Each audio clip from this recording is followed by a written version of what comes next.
నమస్తే, welcome to special debate. ఏపీలో చూసుకుంటే రానున్నటువంటి ఎన్నికలకు రాజకీయ పార్టీలన్నీ కూడా అభ్యర్థులకు సంబంధించినటువంటి ఏదైతే కసరత్తు చేస్తున్నటువంటి పరిస్థితి.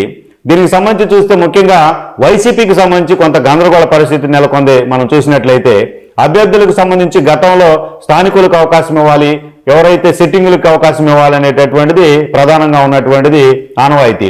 అయితే తాజాగా చూసుకుంటే పొలిటికల్ ట్రాన్స్ఫర్స్ అనేటటువంటి కొత్త విధానం వైసీపీలో కనిపిస్తుంది.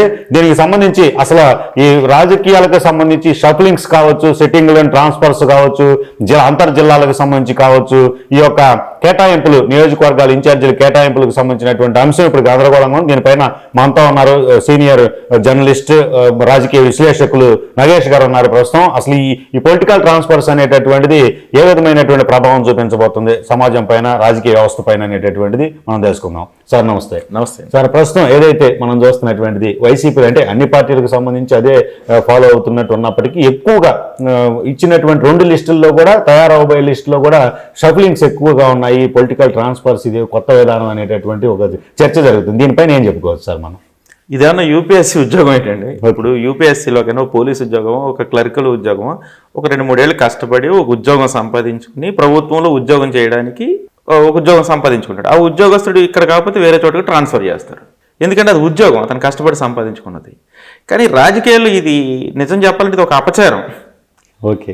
ఎందుకంటే ఒక అసమర్థుని తీసుకెళ్లి వేరే చోట సమర్థుని చేయడానికి చేసే ఒక ప్రయత్నం అనమాట. ఇప్పుడు ఈ నియోజకవర్గంలోనే 5 ఏళ్ల పాటు పనిచేసి చేతగానోడిగా మిగిలిపోయినటువంటి ఒక ఎమ్మెల్యేని వేరే చోట గొప్ప ఎమ్మెల్యేగా లేదా గొప్ప ఎమ్మెల్యే అభ్యర్థిగా తీర్చిదిద్దడానికి చేస్తున్నటువంటి ఒక దురాచారం. ఇక్కడే పనిచేయలేనాడు పక్క నియోజకవర్గంలో ఎందుకు పనిచేస్తాడండి? ఇదంతా ఏంటంటే గెలుపు కోసం చేస్తున్నటువంటి ఒక అప్రజాస్వామిక చర్య. ఎందుకంటే అసలు ఈ స్థానికుడిగా ప్రజాప్రతినిధిని ఎన్నుకోవాలండి. ఒక సర్పంచ్ ఎన్నికల్లో స్థానికుడిని ఎన్నుకోవాలి. ఆఫ్కోర్స్ కాన్స్టిట్యూషన్ ఒక అవకాశం కల్పించింది. ఏ అవకాశం? ఈ రాష్ట్రంలో ఓటర్ అయి ఉంటే చాలు ఎక్కడన్నా పోటీ చేయొచ్చు. Okay sir. అలాగే ఈ దేశంలో ఓటర్ అయితే చాలు ఎంపీగా ఎక్కడన్నా పోటీ చేయొచ్చు. Okay sir. కాన్స్టిట్యూషన్ ఇచ్చినటువంటి అవకాశం ఇది.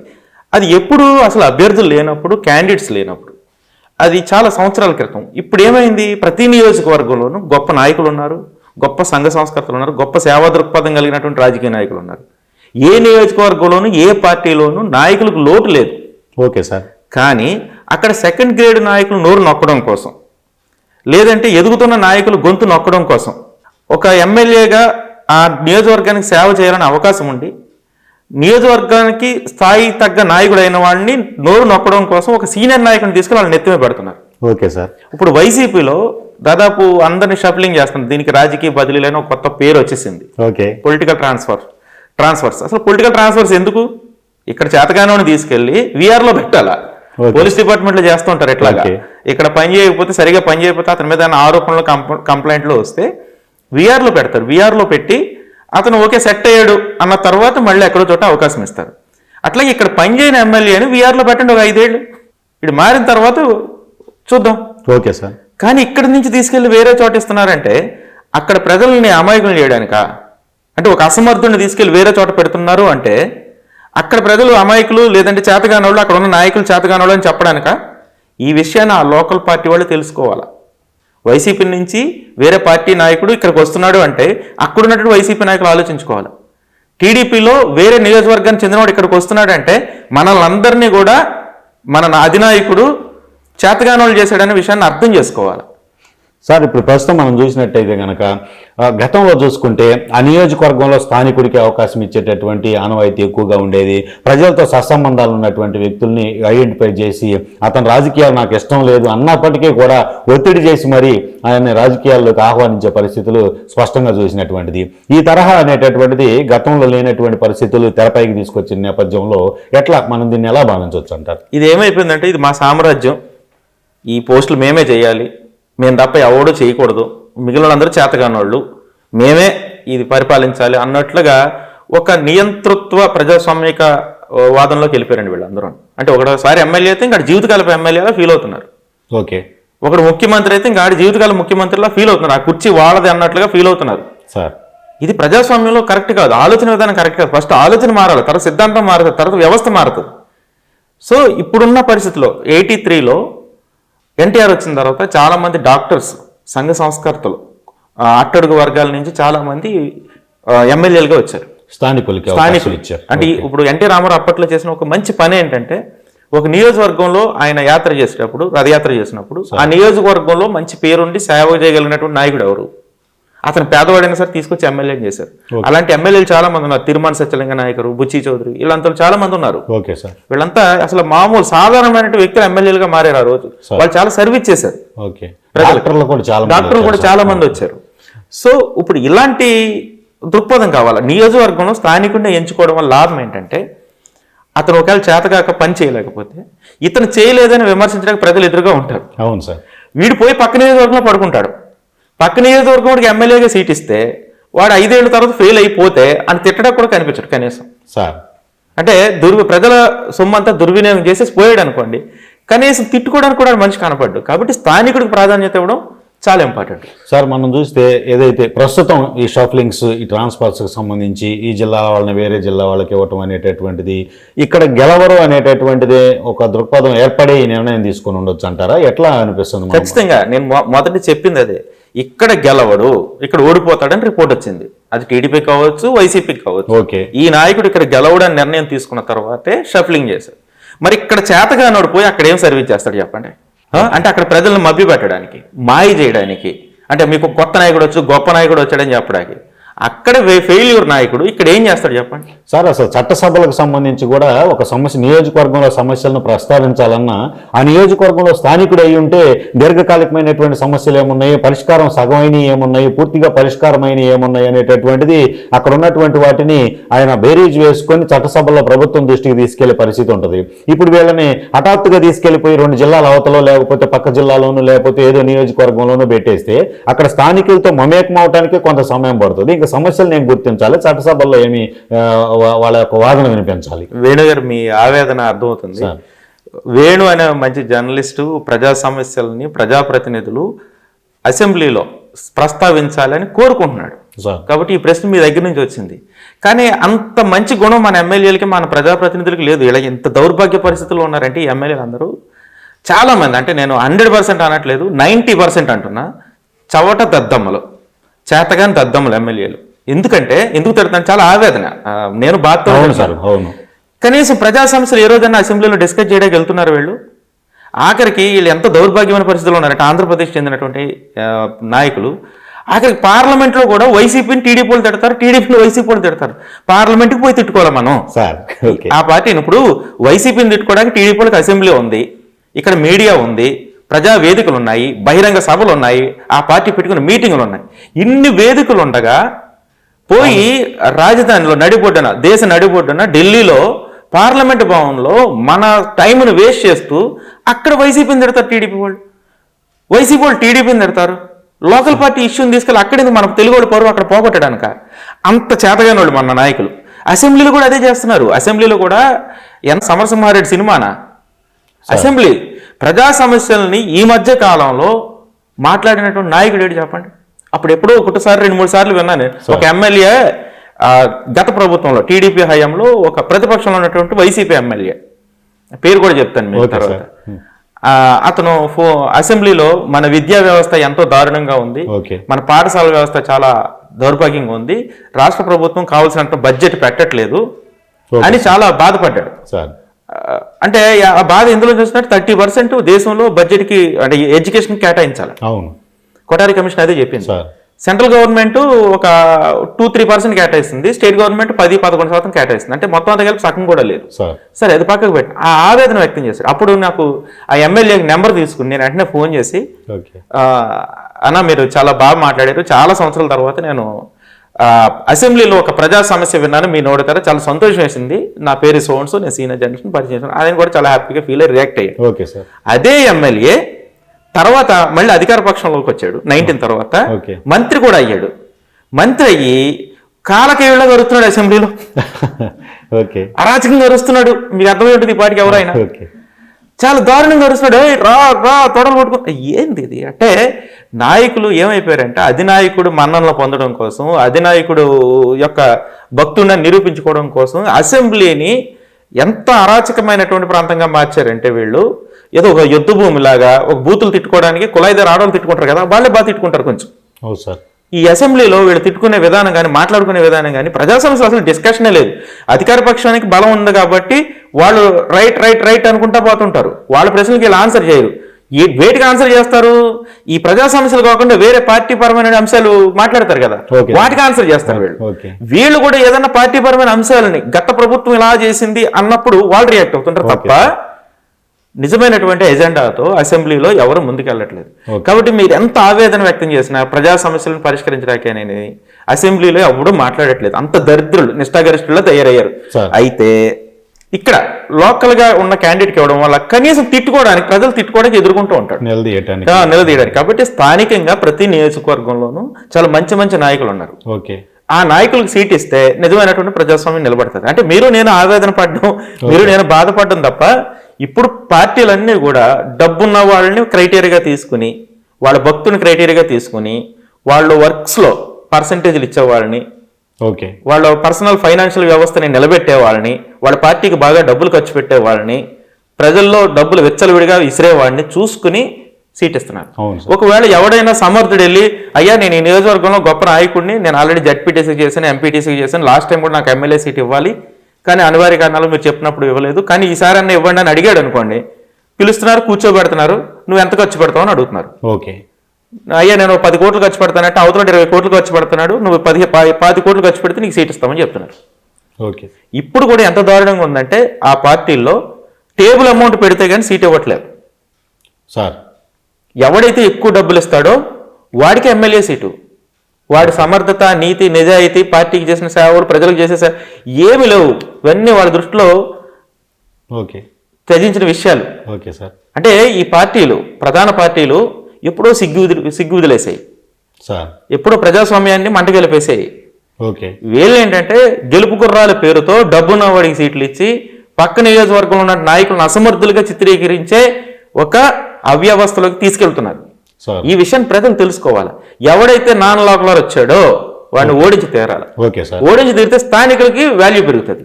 స్థానికులు వాల్యూ పెంచుకునే బాధ్యత ఆ నియోజకవర్గ ప్రజలదే, ఆ నియోజకవర్గ నాయకులదే.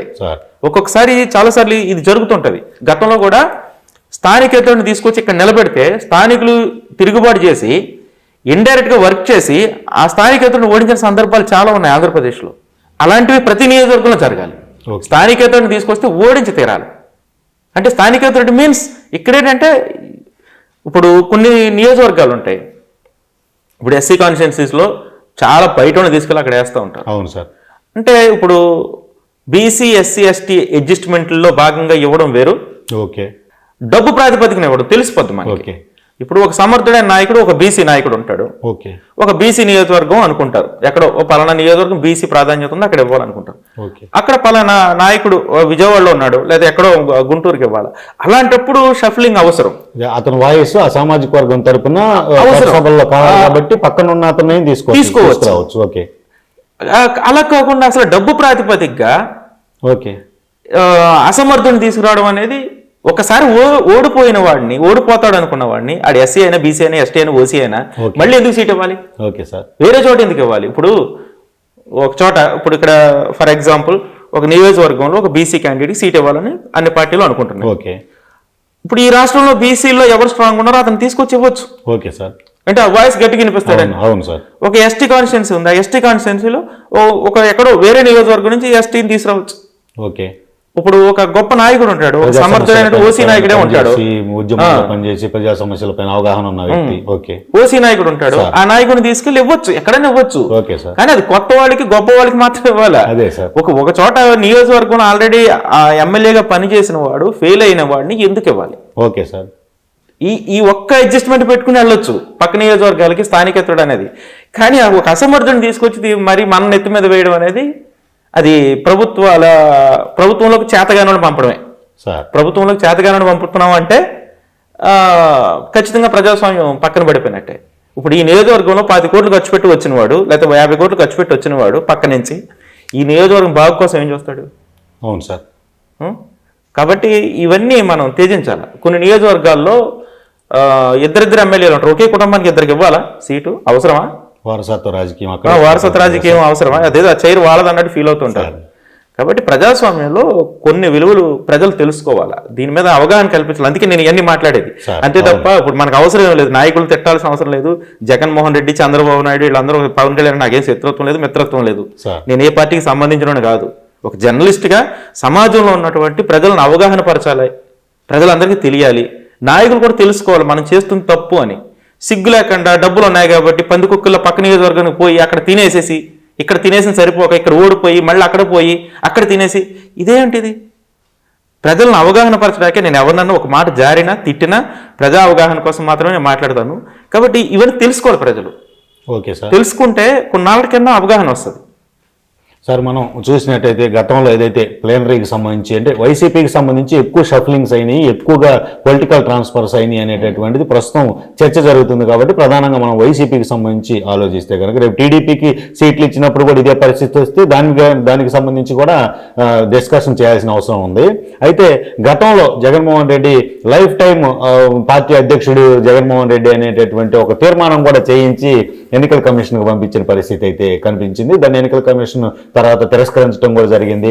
అది మేమేదో చేశాము తొందరపాట్లు అని చెప్పి దాన్ని సమర్థించుకున్నటువంటి పరిస్థితి. అంటే ఒక అభద్రతా భావం కనిపిస్తున్నటువంటి పరిస్థితి ఏమన్నా ఉందా జగన్మోహన్ రెడ్డి తీసుకున్నటువంటి నిర్ణయాల్లో?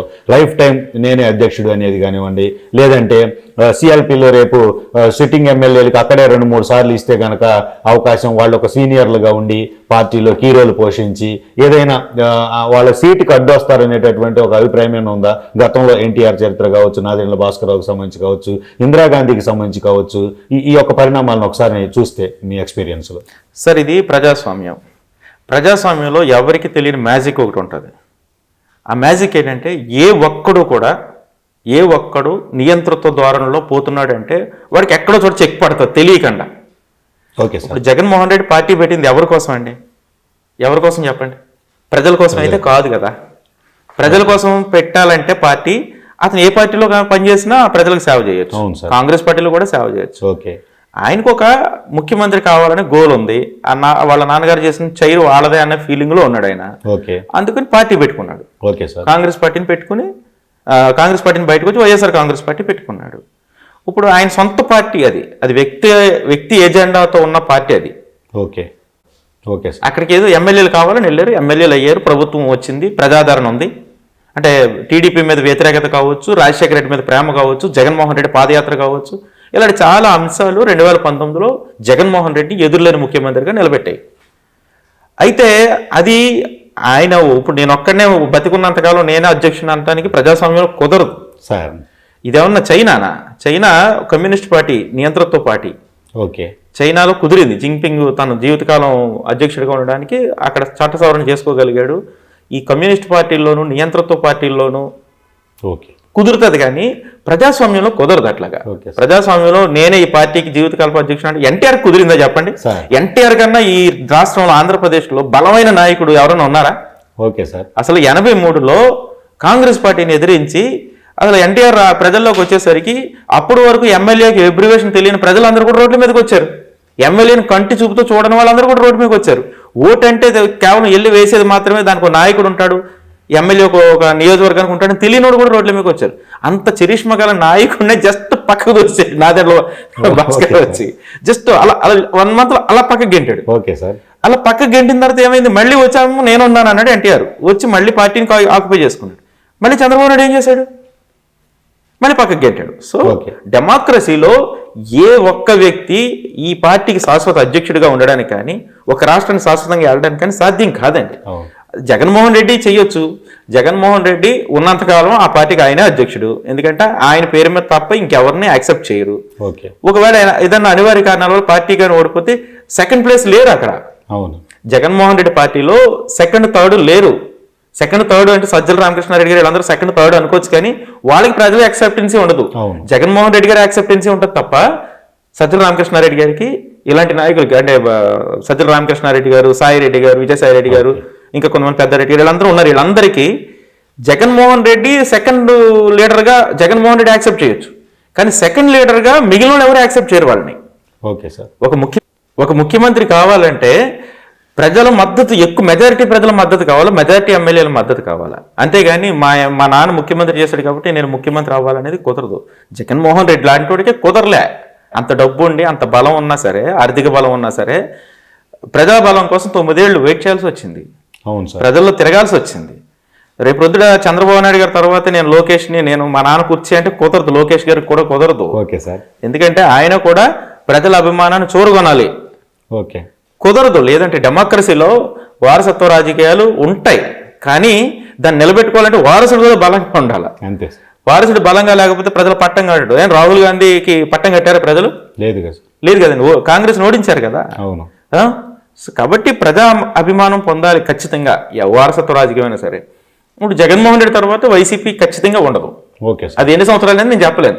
అది ఎన్ని సంవత్సరాలు ఉంటుంది అనేది చెప్పను. ఆఫ్టర్ జగన్మోహన్ రెడ్డి వైసీపీ ఆంధ్రప్రదేశ్లో ఉండదు. ఓకే. అంటే పార్టీ ఉండదు. అవును. అంతరించిపోద్ది. అది ఆటోమేటిక్గా అంతరించిపోద్ది. అంటే ఇప్పుడు బలంగా ఉంది, రాష్ట్రంలో చాలా బలంగా ఉంది. టీడీపీ లాంటి కాంగ్రెస్ పార్టీ మొత్తం ఊడ్చేసిన పార్టీ వైసీపీ. తెలుగుదేశం పార్టీని ఘోరంగా దెబ్బకొట్టిన పార్టీ. అంత బలమైన పార్టీ అయినప్పటికీ ఫ్యూచర్లో ఆఫ్టర్ జగన్మోహన్ రెడ్డి లీడర్షిప్ కానీ వదిలేస్తే ఓకే ఖచ్చితంగా ఆ పార్టీ కలిసిపోద్ది ఏదో పార్టీలో.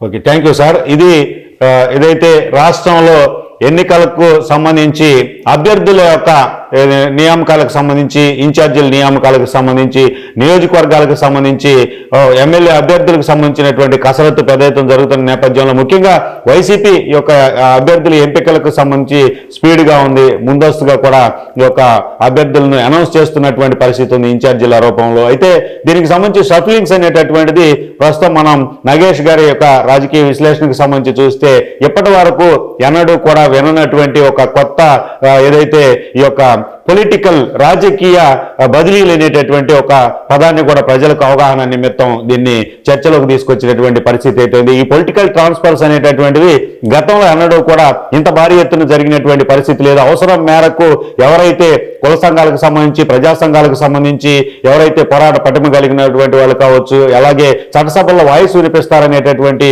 ఒక అభిప్రాయం ఉన్నటువంటి వాళ్ళని కావచ్చు తీసుకొచ్చి ఎక్కడి నుంచో తీసుకొచ్చి పెట్టిన సందర్భాలు ఉన్నాయి. కానీ ఈ విధంగా సిట్టింగ్ ఎమ్మెల్యేలను తీసుకొని వెళ్ళి జిల్లాలే మార్చి వేరే జిల్లాల్లో ఉన్నటువంటి నియోజకవర్గాల్లో సీట్లు ఇవ్వటం అనేటటువంటిది అక్కడ స్థానిక ప్రజలు వాళ్ళని ప్రశ్నించేటటువంటి అవకాశం లేకుండా చేయటమే. ఇది కూడా నియంతృత్వ పోకళ్ళలో ఏదైతే గతంలో నేనే లైఫ్ టైం పార్టీ అధ్యక్షుడు అనేటటువంటి తీర్మానాలు చేసినటువంటిది ఏ విధంగా అయితే ఉందో అదే తరహాలో సీట్లు కూడా నేను ఎక్కడిస్తే అక్కడికి వెళ్ళిపోవాలి, అక్కడ 5 ఏళ్ళు చేసిన తర్వాత అక్కడ ప్రజలు ప్రశ్నించే అవకాశం లేకుండా మరలా అక్కడ నుంచి ఇంకో చోటకు వెళ్లే అవకాశం ఉంటుంది అనేటటువంటి ఒక ప్రయోగం అనేటటువంటిది పాలిటిక్స్ లో కనిపిస్తుంది. ముఖ్యంగా నగేష్ గారి రాజకీయ విశ్లేషణలో చూస్తే కనుక ప్రజలే ఇందులో కీలక పాత్ర పోషించాలి.